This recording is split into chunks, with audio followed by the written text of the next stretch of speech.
Assalamu alaikum. My name is Uma Hasnan. I'm from 4th Prof Evening. My roll number is EP1770060 and the topic of my assignment is anxiety. The main topic of my presentation is anxiety, and in this I am going to cover social anxiety disorders. What is social phobia? Social anxiety disorder. Social phobia क्या होता है? ये लोगों का खौफ होता है, और जिन लोगों में सोशल एंजाइटी होती है उन्हें बिल्कुल भी पसंद नहीं होता कि उनके इर्द गिर्द जो है लोग ज़्यादा रहें, क्योंकि उन्हें डर होता है कि उन्हें किसी बात पे जज ना कर लिया जाए या उन्हें एम्बेरसमेंट ना उठानी पड़े। और इसी से रिलेटेड हमारे पास कुछ पॉइंट्स है, जैसे कि यहाँ पे दिया हुआ है, for example meeting new people और giving a public speech can make anyone nervous. People with social phobia are afraid of doing common things in front of other people, क्योंकि उन्हें डर होता है कि उन्हें कोई जज ना करे और कोई उन्हें कोई घूर तो नहीं रहा। इस तरह की जो चीज़ होती है, इस तरह की जो कैफियत होती है, इससे हम कहते हैं सोशल फोबिया, लोगों का जो खौफ होता है। हमारे पास है third largest mental health care problem, ये किसके बाद? डिप्रेशन और अल्कोहलिज्म के बाद।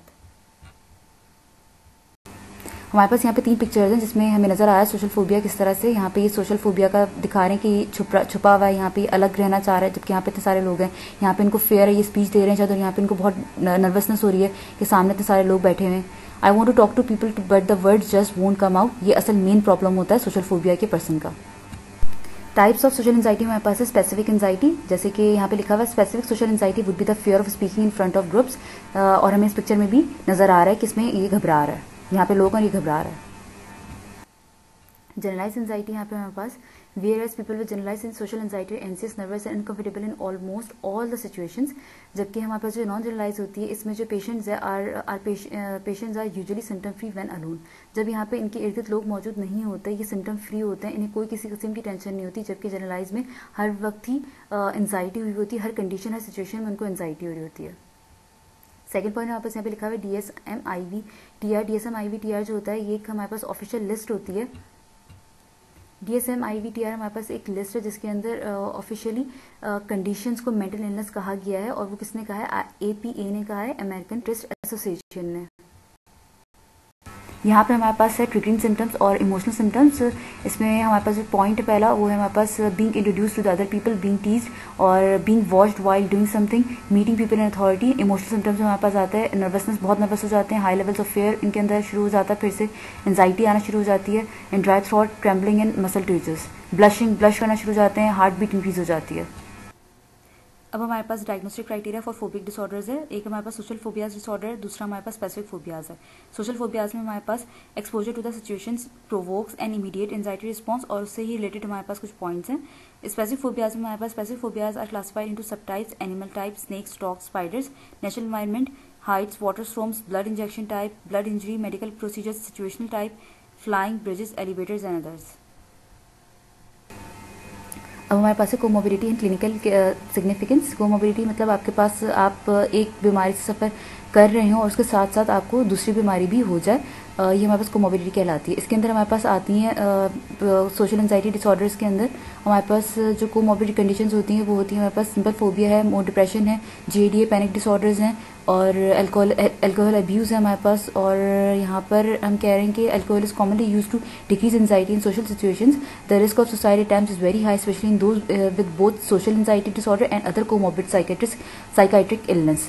को मतलब सोशल एंजाइटी के साथ साथ जो दूसरी एक और उनके अंदर मेंटल इलनेस हुई हुई है, उसकी वजह से जो सुसाइडल अटैम्प्ट्स होती हैं वो उनके अंदर बढ़ जाती हैं।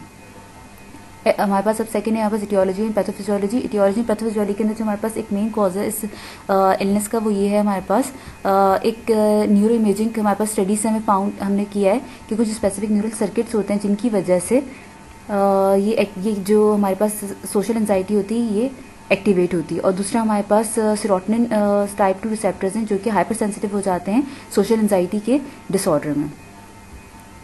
अब हमारे पास treatment of social anxiety disorder है।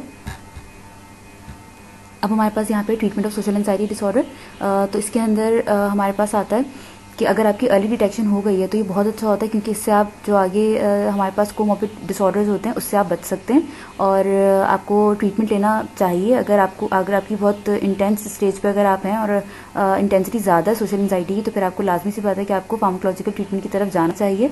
लेकिन ऐसा देखा गया है कि हमारी सोसाइटी में कि ट्रीटमेंट लेने के लिए सफ़र जो होता है वो नहीं जा रहा होता है, क्योंकि उसको इस बात का डर होता है कि ये सोसाइटी जो है मुझे एक्सेप्ट नहीं करेगी, मेरे ऊपर हंसेगी कि शायद ये मेंटली स्टेबल नहीं है और मेरे बारे में तरह तरह की बातें होंगी। तो वो इस चीज़ को छुपा रहा होता है, इस चीज़ को अवॉइड करना चाह रहा होता है, जो कि गलत होता है, और यही चीज़ आगे चल के इसके लिए कोमोर्बिड डिसऑर्डर्स का सबब बन रही होती है। Those who do seek help, even in psychiatric settings, are really diagnosed and treated appropriately. In the past few years, pharmacotherapy has become first-line therapy for social anxiety disorder. Non-pharmacological therapy treatments can also be very beneficial, and use of the two modalities may complementary. अब हमारे पास treatment selection में मौजूद है SSRI और बेंजोडाइज़ेपिन।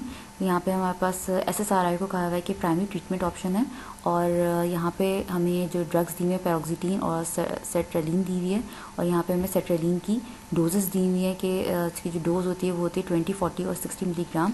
Sorry, पैरोक्सिटीन की दी हुई है। हमारे पास जो डोजेज हैं वो पैरोक्सिटीन की हैं, इसकी डोज है 20, 40 एंड 60 मिलीग्राम पर डे, और इसकी हमें बताया हुआ है कि response to SSRI treatment occurs gradually, and an adequate medication that trial to assess response should last at least 8 to 10 weeks. Many who experienced minimal response at week 8, minimal response होता है वो हमें week 8 पे मिल जाता है, और अगर आपको good response के बारे में पूछना है तो वो 12 वीक पे आपको मिल जाएगा। and improvement have been found to continue throughout 16 weeks of treatment. Total 16 weeks of treatment, 16 weeks का ये ट्रीटमेंट होता है।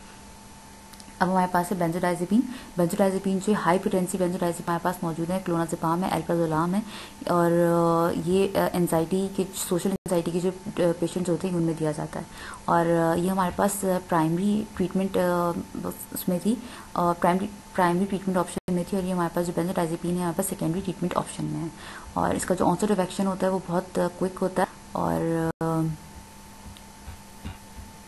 ये सोशल एंजाइटी के डिसऑर्डर में दी जाती है। अब हमारे पास एक केस है जिसमें हमारे पास जो सब्जेक्ट है वो 18 ओल्ड मैन है, और पढ़ने में बहुत ज़्यादा अच्छा है, लेकिन एक्सट्रीमली शाय है, और कोई दोस्त नहीं है। इसी वजह से अपना ज़्यादातर टाइम जो है वो अपने रूम में अपने कंप्यूटर के साथ स्पेंड करना पसंद करता है, इर्द गिर्द लोगों को ज़्यादा पसंद नहीं करता। और जैसे कि पढ़ने में बहुत अच्छा है, तो ग्रेजुएशन के वक्त उसको एक स्कॉलरशिप भी ऑफर हुई थी, जिसे इसने रिफ्यूज़ कर दिया था अपनी इसी शाइनेस की वजह से। ये तमाम बातें जब साइकेट्रिस्ट को पता चली तो उसने पूछा उससे, तो उस सब्जेक्ट ने बोला कि हाँ उसने वाकई में ऐसा किया था। जब उसने ये बताया तो उसका पूरा चेहरा लाल हुआ था, जो कि शो कर रहा था कि उसको एम्बेरसमेंट हो रही है। उसको खुद पता था कि उसने एक बहुत स्टूपिड हरकत की है, लेकिन वो मजबूर था क्योंकि उसको सोशल एंजाइटी थी। और जब और ज़्यादा बातचीत करने पे पता चला कि वो जो साइन एंड सिम्टम्स शो कर रहा था वो जनरलाइज सोशल एंजाइटी के साइन एंड सिम्टम्स से, क्योंकि उसकी आवाज़ का कपकपाना और हाथ पैर का ठंडा हो जाना, और किसी को अपनी बात सही से समझा ना पाना, और टेंस हो जाना, और बहुत एक्सेसिव स्वेटिंग का होना, ये तमाम जो चीज़ें थी, पाल्पिटेशंस, ये तमाम सिम्टम्स जो थे ये हमारे पास social anxiety, generalize social anxiety के सिम्टम्स थे, और वो ये एग्जिबिट कर रहा था। तो हमें ये तमाम चीज़ें इसको ट्रीट करना था, इसके सिम्टम्स को हमें ट्रीट करना था, क्योंकि ये जैसे कि पढ़ने में बहुत अच्छा है, इसका फ्यूचर बहुत ब्राइट है, लेकिन हो सकता है कि इसकी सोशल एंजाइटी की वजह से इसका जो प्रोफेशनल लाइफ है इसकी वो कॉम्प्रोमाइज़ हो जाए, इसलिए हमें इसको ट्रीट करना ज़रूरी था और ज़रूरी है। अब हमारे पास यहाँ पे treatment selection for social anxiety disorder, psychiatrist ने हम बात करने के बाद सब्जेक्ट से हिस्ट्री लेने के बाद उसको जो प्रिस्क्राइब की है वो की है SSRI, और उसमें भी हमें सेट्रेलिन देनी है 50 मिलीग्राम QAM। हर दिन हमें सुबह के वक्त उसको 50 मिलीग्राम देनी है, और ये जो डोज़ है ये इंक्रीज़ आप इसके अंदर इंक्रीमेंट कर सकते हैं हर 4 हफ्ते बाद 50 मिलीग्राम का ही, और इसकी जो मैक्सिमम डोज बन जाएगी वो बन जाएगी 200 milligram per day. Science of response जो होगा वो आपको दिखना शुरू हो जाएगा 2 to 4 वीक्स में, लेकिन जो ऑप्टिमल रिस्पांस होगा, जो ऑप्टिमल ड्रग का इफेक्ट होगा वो दिखेगा आपको 8 to 12 वीक्स में। और इसके अलावा हम यहाँ पे CBT भी दे सकते हैं। CBT थेरेपी हमारे पास होती है कॉग्निटिव बिहेवियरल थेरेपी जिसे कहते हैं। ये एक्चुअली एक टॉकिंग थेरेपी होती है, जिसमें जितने भी हमारे पास यहाँ पे पेशेंट्स होते हैं सोशल एंजाइटी के, यहाँ पे हमारे पास जितने भी पेशेंट होते हैं वहाँ पर सोशल एंजाइटी के, वो एक साथ बैठते हैं और आपस में बातें कर रहे होते हैं, और यहाँ पर आराम से बैठे हुए वो इसलिए बातें कर रहे होते हैं। हालांकि लोग तो यहाँ पे भी मौजूद होते हैं, लेकिन इनको मालूम होता है कि ये जितने भी पेशेंट यहाँ पे बैठे हुए हैं, जितने भी लोग यहाँ पे बैठे हुए हैं, ये हमारी ही तरह के हैं, और हम जिस तरह से सफ़र कर रहे हैं ये भी इसी तरह से सफ़र कर रहे हैं। तो उनको ये नहीं होता कि कोई मुझे जज कर लेगा या कोई मुझे किसी बात में एम्बेरस कर देगा, या ये लोग जब मैं इनको अपनी बातें बताऊँगा या बताऊँगी तो ये मुझ पर हंसने लगेंगे कि ऐसा तो नहीं होता, ये तो एक अजीब सी बात कह रहा है, बल्कि ना ये भी यही चीज़ें महसूस करते हैं जो कि मैं कर रहा हूँ। तो इसी वजह से ये आराम से बैठ के बातें कर रहे होते हैं वहाँ पर। और ये सेशन इसीलिए रखवाया जा रहा था ये CBT में कि आप बात करें, आपके अंदर की जो हेजिटेशन, आपके अंदर के जो एक खौफ है वो ख़त्म हो सके। और यहाँ पे डॉक्टर्स भी होते हैं जो कि बैठ के इनको गाइड कर रहे होते हैं यहाँ पर। Goals and duration of treatment. Goals and duration of treatment में हम बात करें कि हमारे पास 3 मेन प्रिंसिपल डोमेन्स है जिसमें हमें देखना है, जिसमें हमें फोकस रहना है। वो हमारे पास है symptoms, functionality and overall wellbeing. हमें इन 3 चीज़ों को एक साथ लेके चलना है। हम इस तरह से नहीं कर सकते कि अगर हमने ड्रग स्टार्ट की, पेशेंट को देनी स्टार्ट कर दी और उसके बाद फिर कुछ दिनों बाद देखा या कुछ हफ्तों बाद हमने देखा कि सिम्टम्स जो हैं वो सारे ख़त्म हो चुके हैं लेकिन फंक्शनैलिटी में कोई इंप्रूवमेंट नहीं आई, तो ऐसे ट्रीटमेंट का, ऐसे फार्माकोथेरेपी का कोई फ़ायदा नहीं होगा, वो यूजलेस होगी क्योंकि इसमें फंक्शनैलिटी पे कोई भी इंप्रूवमेंट नहीं आई होगी। हमें तीनों चीज़ों को साथ लेके चलना है। हमारे पास एक स्केल है जिससे हम मेजर सकते हैं सिम्टम्स और फंक्शनैलिटी एबिलिटी को, फंक्शनल एबिलिटी को हम मेजर कर सकते हैं कि उसके अंदर कितनी इंप्रूवमेंट आई है। तो हमारे पास 2 स्केल्स हैं, एक का नाम हमारे पास शीहान डिसेबिलिटी स्केल है और दूसरे का हमारे पास LSAS स्केल है। इन 2 से हम मेजर कर सकते हैं improvement in the symptom and functional ability domains. और इस ट्रीटमेंट में जो हमें फोकस करना है वो किस पे करना है कि जब हम ट्रीटमेंट देंगे तो इसमें जो हमारे पास जो आउटकम्स होंगे, डिजायर्ड आउटकम्स कौन से होंगे हमारे पास, कि उसके अंदर जो फियर था सब्जेक्ट में हमारे वो ख़त्म हो, जो अवॉइड कर रहा था सोशल सिचुएशन को वो ख़त्म हो उसके अंदर से, और वो कंफर्टेबली इंटरेक्ट करे लोगों से, अपना कॉलेज अटेंड करे and improving his overall quality of life.